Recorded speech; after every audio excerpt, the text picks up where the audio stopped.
guys, hey, congratulations for your new film, Red Right Hand. Thank you. Thanks, sir. Or, Thank you very much. pumped to talk to you about it. So, it's always a pleasure meeting you guys. I think the last time I talked to you guys was with the fat man, and I was telling another journalist about we refer you to as the Visalia brothers, even though I don't think you guys live in Visalia anymore. You Not know what, anymore. but we're from there, so that's okay. We love Visalia. Yeah, that's definitely a touchstone for us. We'll take it. So tell us how this project came aboard for you guys and why you guys wanted to direct Red Right Hand. So Thunder Road, which was the head production company through their Asbury Park label, came to us with the script and said, because we'd actually done a little bit of work with them in the past and wanted to work together on something, and they came to us with the script. We really enjoyed it. I think the characters are the thing that really jumped out at us. Orlando and Andy's characters, Big Cat and Cash. We'd seen this genre before, but we hadn't seen those types of characters before done in that way, and it just really drew us in. And plus, we come from a really rural background. We grew up on a 10-acre horse ranch in the middle of nowhere, and So there's those farming rural elements for it. It wasn't Kentucky, but it's similar. You know what I mean? Like a lot of the tropes and themes that were in there as well are things that are pretty near and dear to us. So yeah, family, farm. There was definitely some personal touchstones in the film and in the script that we grabbed onto. The story really progressed nicely. There's some good twists and turns, some good action pieces in there. We just thought it'd be a blast to shoot, and we thought Orlando would make a fantastic Cash. And then when we've heard that Andy wanted to play Big Cat, been more pumped. Yeah. Then we got really elated, and we were like, "Let's go! This is gonna be a party." So how did you guys want to approach this film from the previous action films that you guys have done before? Yeah, this one's different, obviously, because I would say the one thing we were trying to really do is especially the end of the film, there's a pretty long, intricate action sequence that has a lot of ins and outs and overlaps and moving through different locations. Just set pieces. And we were really excited to do that. That was one of the things that we were really excited to take a step up in the sort of action department, is just choreograph something, long and hard. And that was pretty much what it was, with a lot of logistics. You had a lot of characters to take care of and get through a lot of different pieces. And that was a lot of fun to do and really hard to do, especially on the time and budget that we had. Which at times, we were only able to do a lot of times. We were able to do one practical effect shot, because we only had one take. Yeah, we had no resets for a lot of the practical effects. So we pushed it to the max. We redlined thinking our way through a lot of that stuff, as in like, okay, how do we do this in the way that the car's not shot up and have to shoot it again and things like that? Because there was no going back on a lot of it, Yeah. So was it challenging for some of the scenes? Because I know, like, your final scenes, you guys, I want to say you nearly tore up that house. The house did survive. We built a lot of fake walls and things like that in there that we could, and doors we could ravage and blow apart. The homeowners were so immensely generous. They were actually really thrilled to have their house in the movie, and it was such a beautiful home, and it fits so perfectly the story. But yeah, we went to town. We turned their backyard into their front yard. We put that blue bomber back there, and we had a pretty hefty gunfight all around the house. Yeah, we used the forest. We used the lawn. We used the interior of the house. Every wing of the house. I don't think there's a room untouched in that house, because we plowed through all of it. And then we got to work with a great stunt team, and they came in there and collaborated with them wonderfully. And I think that was a really exciting part for us, was to work with an accomplished stunt team to come in and elevate that part of our filmmaking. Yeah, that was one thing that I would say, especially in this movie, is how active and how proactive the stunt team was. It was the first time that a stunt team we've worked with has done a lot of previs, has done a lot of working out scene days in advance and showing us and being able to comment and change in advance. And a lot of times with the budget and time, you're just kind of flying, and on this one we got to really set it up and run through it a couple of times and spend multiple days on sequences. So how much of a challenge to basically you know for your cinematographer to capture images like especially in close counter combats, you know, because you know the hallways I can't imagine is very easy to shoot. Yeah, and I mean a lot of that kudos to Johnny Durango. He's been our DP on every film, the last 5 films at least. Um, and I mean he continues to grow, we continue to grow, and he continues. You know, we continue to throw challenges at him, and he continues to overcome them. But yeah, a lot of hallways, a lot of scenarios where we're moving through wide swaths of locations and passing doors and walls and into different environments that he has to keep consistent. Um, yeah, I mean, we're lucky he's just so damn good. Now on you you guys done you know a lot of indie action films, and you always bring great stars into these indie action films. Talk about working with Andie MacDowell and Orlando Bloom on this project. And I don't know how you get these big stars for your project. I always imagine you must have blackmailed them or something to bring them It's on. extortion. That's key is extortion. I mean, we can tell you how this one came together because no two are alike, right? So we had sat down with Orlando Bloom a few years ago now after Small Town Crime. So he'd watched Small Town Crime. He liked it. He wanted to sit down and meet the guys that made that. We had a great breakfast with him, and we talked about the movie, but we also just talked about Orlando and like what Orlando's interests were, and like why he got out of bed in the morning, and learned a lot about him as a person. And so when Red Right Hand landed on our desk, we we pretty soon thought of Orlando, and we thought of how exciting it would be to put him in this role as Cash, because we really hadn't seen that from him before. And he'd sent us a lot of stuff that he'd done, like really cool stuff, like he did a movie called Zulu, and another one called Retaliation, where we could really see him pushing himself to the limits and like just growing and growing as an actor. And we're like, oh man, if we could get Orlando to be Cash, like that would be a really exciting movie for us, and I think it would show a really different side of him and his abilities. And we knew we had a couple of aces up our sleeves. Number one, we knew he really liked motorcycles, so we were like, okay, there's like a part where he's racing around on a dirt bike, like he's gonna really respond to that. And then he did, which he loved. And then he just had an appetite. He told us to do a badass movie. His words. So he was like, "I want to do a badass movie," and we're like, "What? This qualifies definitely." Yeah, not to say that he wasn't badass in Pirates of the Caribbean or badass in Lord of the Rings or badass in Zulu. It's just I think he really responded to the tone and the style of of one of our movies, Small Town Crime. And he wanted to do something like that with us. He wanted us to put him in something that he could sort of stretch, that he hadn't quite done something like that before. And then when this came along, we got super excited, passed it to him. Thank goodness he saw that he thought he could get in there and tear it up, and he did. Like he put so much time and effort into that character, into this movie. We can't say enough about how much hard work he did on dialect and even just getting himself in physical, in the physical condition he was in, and just the attention he put to the costume, look of his character, the hair, the facial hair. Yeah, he put a lot of work into it, and it shows. Like it's a transformation in our minds. And Andie MacDowell, of course, we've always been a big fan of hers. We love her work, and she was absolutely sort of, I don't want to talk about lists, but she was actually on our list early. But she wasn't the type of person that we thought would want to do that type of movie, because we hadn't really seen her do many of them or anything in that vein. Which excites us, but we just thought that the chances of her doing it were so remote. That is one of the exciting things. We hadn't seen Orlando do something like that, so we wanted to see him stretch a lot, and he was game. And that's the question. You just don't know what people's appetite, what their appetite is for a type of role. And even though we thought it was exciting, we didn't know if she would think it was exciting. And her in a twist of fate. Her agent got her the script because she thought it would be something that she would be interested in, and she read it independently and got back to us and just said, "Hey, Andie really wants to talk to you guys.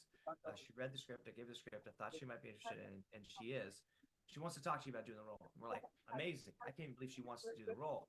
So we sat down with her via Zoom, and she brought a little bit of Big Cat into that Zoom meeting, and very pleasant. Had a great talk with her. But we could also see that there was an edge to her, and not just because she was telling us of like, "Hey, I have this in me," just ask my kids. She was like, You could see that she was in like all black leather, and she was just like big catted out a bit in our minds. We were like, yeah, I can really see the character. I can see her tearing this up. And I'm sure it's all by design, like 100%. We're like, oh, she was totally, She that was knows all what by she's design. doing. She knows what she's doing.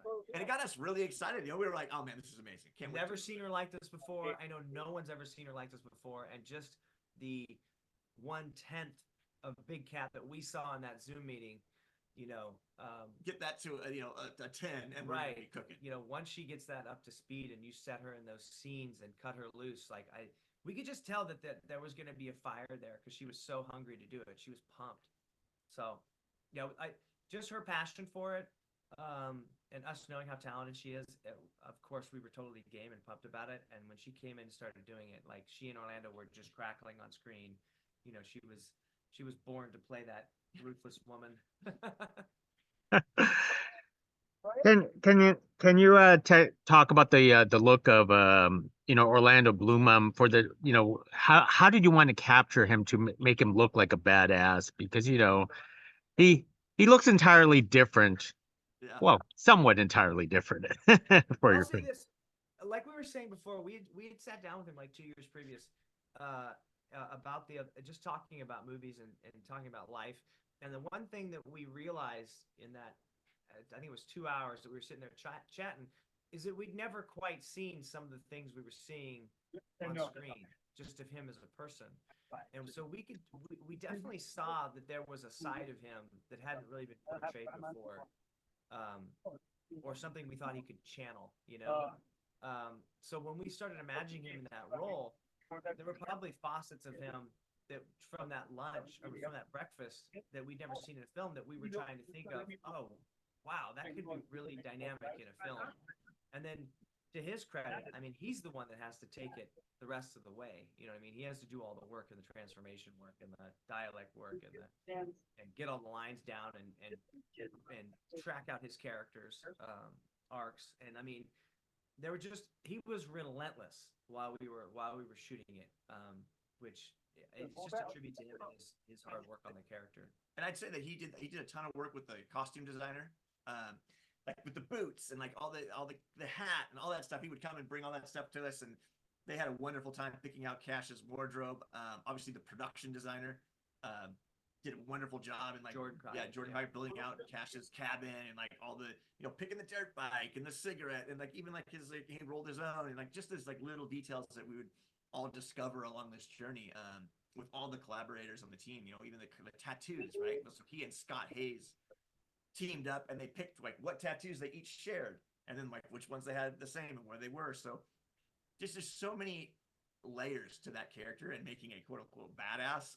I just think spending like 3 months on the dialect and trying to understand what a local Kentuckian, Louisville Kentuckian, that would be in this sort of line of business, like what that person would possibly look like and feel like, sound like. He just really dove into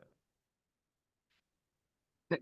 Now, one of the things I always joke with you guys was, both being Visalia, you guys never film in Visalia. Fat Man was filmed elsewhere, and I believe this is filmed in Kentucky. Tell us about having productions in I want to say nearly the middle of nowhere. Not that Visalia is middle of nowhere, but you know what I mean. We were able to shoot Lost on Purpose in Visalia, which was awesome. And we've taken little snippets from some of our early movies and been able to shoot them in and around Visalia.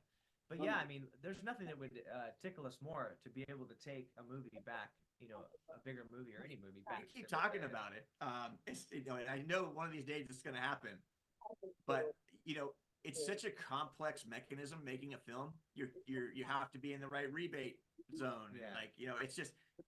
The economics of a film or you need snow, or you need like there's obviously we can't shoot Fat Man in Visalia because we don't have the geography of it. It doesn't quite look snow, there's no snow, but it doesn't quite look North Polish or snowy enough or mountainous enough. And I think for this, being Southern Appalachia thriller, like we got to go to Louisville. Yeah, we got to go to that bourbon country and like shoot it there. So you didn't want to try to cheat that by being in the Sierras, That would work. It's different. It's very different. So, but one day it's happening. It's gonna happen. It's gonna happen. Yeah, big fan. And I know you guys have done a lot of different other type of projects before, but what is bringing you back to the to the action thrillers, the nitty grit, the gritty type of films that you guys have been doing lately? I think that we definitely have a penchant for it, right? I mean, like we grew up on Dirty Harry and Aliens and Predator, and I mean, even though those have some sci-fi twists in them, they really are, these kind of Action centric. action-centric thrillers and sci-fis, and Dirty Harry, more of a action thriller. But I mean, you, we love those types of films. I mean, do we have an appetite to do sci-fi? Absolutely. We're working on some stuff right now. Do we have an appetite, to do more of this? Yes, we have another one that we're pushing right now that we wrote. That's a little more in the vein of small town crime. But yeah, I think it's the types of films we really enjoy. It's not everything that we enjoy. I remember going to South by Southwest for small town crime, and they were like, "All right, what are your favorite movies? Movies that inspired you?" And it was like Five Easy Pieces, Predator, Aliens, Last Picture Show. We named they said put five films down, and we just had an amalgam of different types of films in there. And yeah, I mean, we definitely have an appetite to do different things, but yeah, I think as our career moves forward, we will be sort of branching out a little bit more, but I don't think that we will stray away from action. We definitely love action, and I don't know if I will say the other thing we really like is great character work, right? Yeah. So it's like that's always something we're trying to infuse, no matter what genre. I think that's what reels us in first. Yeah, the characters. The characters. So if you have engaging characters, which we were really compelled by the Red Right Hand characters, and then oh wow, they're going to be dropped in some action scenes, even better. Yeah, it's funner. It's fun to see those characters mix it up, and I mean, I think you could drop. Obviously, we've seen movies where you can drop great characters into any scenario, and it'll be really highly entertaining because the characters are entertaining. So that's probably, yeah, I'd say characters are first and foremost, and then from there, we try to make it as exciting and fun as possible. Most excellent. And one major last thing is you guys didn't write the script for Red Right Hand. I know you guys usually write scripts and you direct your own projects. How was that type of a transition? Taking Jonathan's his words on script and putting into to screen. Was that far different for you guys what you usually have done in the past? If you could correct me if I'm wrong. No. I mean, we did do a collaborative script with Odim on Waffle Street in the past, but this one is absolutely more recent, and this is Jonathan Easley's script 100%, and we just really responded to it straight away. Now, does that mean we didn't have a rewriting process with Jonathan and we collaborated with him to refine the draft in some certain ways? Yeah, of course we did. But Jonathan wrote an amazing script. The rewriting process with Jonathan Easley was one of the best we've ever had with a writer collaboratively. Yeah, so it's just in a way, and it should feel like this, is when we got to shooting it, it felt like as much ours as it did Jonathan's, even though Jonathan wrote the script. Because we could just see every moment playing out, right? And through that refinement with him. Agree. Yeah, we had a great time writing with him, or working with him, because I think it was easy because we have been passed a ton of other scripts that we passed on because we didn't hook into it for some reason or another. But it makes it a lot easier when you're able to, and I don't know, maybe you're not understanding it perfectly or exactly as the writer intended it, but when you're able to lock into characters and become completely invested with them for one reason or another, even if you're changing some action sequences, or you're doing a little bit of work down the line, those characters locking you in is really what it's about. And kind of goes back to what we were just saying. You can throw yourself into any type of movie. Would I want to watch an alien sci-fi with Daniel Plainview from There Will Be Blood? Absolutely. Let's go. What happens? What's that guy going to do? Any great character, you throw them into any wild movie, any wild scenario, even boring scenarios, you're going to want to see that person, interact. Most excellent. So what's up next with you guys? More action thrillers, more gritty films. We've been working on this massive sci-fi with some producers that we're really excited about. What be next? I don't know if it'll be know. next, but it'd be awesome if it was. And then we've also got a crime thriller with comedic undertones, like I said, kind of in the vein of small town crime, that seems to be moving forward as well. But yeah, I like I said, we like that genre. It's definitely a sandbox we like to play in, but we also definitely want to move into this. We love sci-fi as well. It's another passion. Western, sci-fi, horror, like we're into all of it, and we're writing stuff in those genres as well. Yeah, exactly. Well, Saxon. Well, gentlemen, hey, thank you very much for speaking to us about Red Right Hand here. I can't wait to converse with you guys. Hopefully we'll talk more about Visalia and Yes. filming in the Central Valley here. So thank you very much, guys. Next time, all right? Thank you so Brilliant. much, Gig. Thank you. Thanks.